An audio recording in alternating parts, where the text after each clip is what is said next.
صحابہ خندق کھود رہے ہیں، ایک چٹان آ گئی، چٹان، سالڈ راک، چٹان۔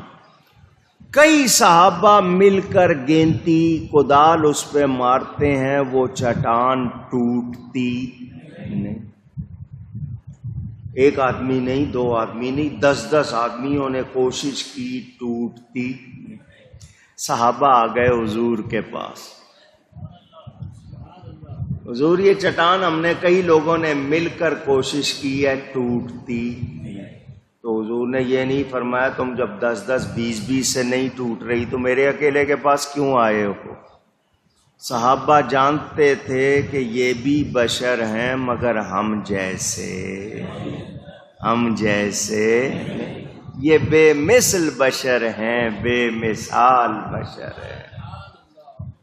حضور نے فرمایا لاؤ، وہ کدال حضور نے ہاتھ میں لی، ایک ماری وہ ٹوٹ گئی، دوسری ماری ٹوٹ گئی، تیسری ماری تو ڈھیر ریت کا بن گیا، جیسے انتظار میں تھی کہ کب حضور مجھے کدال مارے اور میں چورا چورا ہو جاؤں۔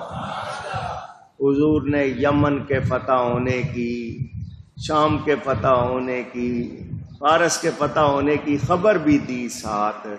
بتانا کیا تھا؟ وہی کدال 10 صحابہ مل کے مار رہے ہیں، چٹان پہ اثر نہیں ہو رہا، نبی ایک مار رہے ہیں، وہ ٹکڑے ٹکڑے ہو جاتی ہے۔